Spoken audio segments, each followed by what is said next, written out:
An interrupt is a signal sent to the CPU requesting immediate attention. To see why they are necessary, think about the alternative. Without interrupts, the processor would have to keep asking, has a key been pressed? Has the printer finished? Has the disk returned my data? Over and over, thousands of times a second, and almost every answer would be no. That is called polling, and it wastes essentially all of the CPU's time asking questions about things that have not happened.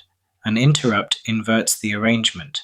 The CPU gets on with useful work, and the device speaks up when there is actually something to report. That inversion is the whole point, and it is worth stating in an exam answer, because it explains why interrupts exist rather than merely what they are. The syllabus wants the sources of interrupts by category, not just examples, and there are 4. A hardware interrupt is generated by a physical device, a key pressed, a mouse moved, a printer out of paper, a device unplugged. A software interrupt is generated by a running program when something goes wrong or an operating system service is needed. Division by 0 or an attempt to access memory the program does not own. An input-output interrupt is generated when a device has finished a transfer or needs more data, a disk read completed, a printer buffer emptied. And a timer or clock interrupt is generated at fixed intervals by the system clock. That last one deserves a moment because it is different in kind from the other 3. Every other interrupt is a response to something happening. The timer interrupt fires whether or not anything has occurred, and it is what makes multitasking possible.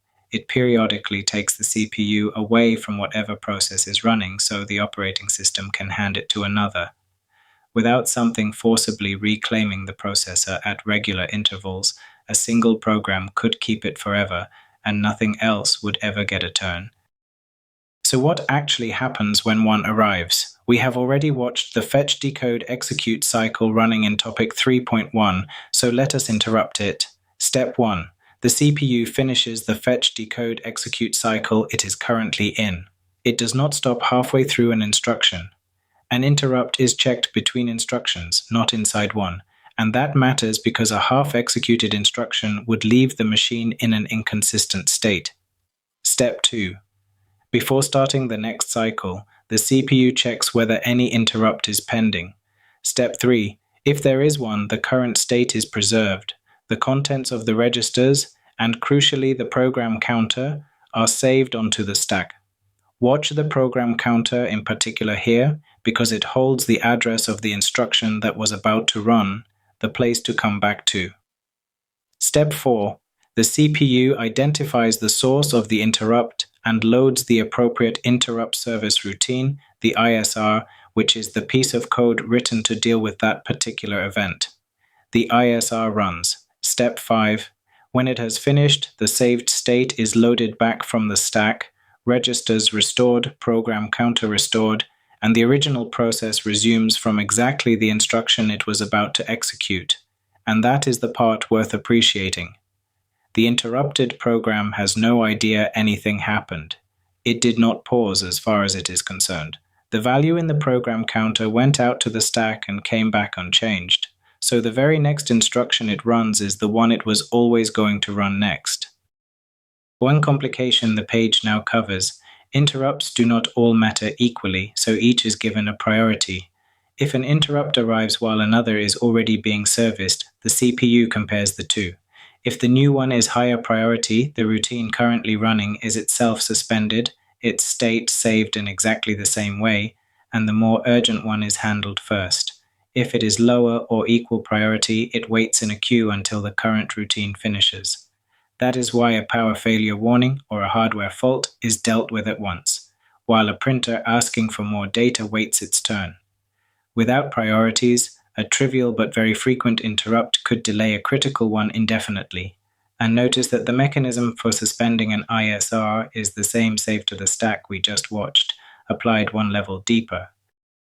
Now the other half of this lesson. A buffer is a temporary memory area used to hold data while it is being moved, compensating for the speed difference between two things.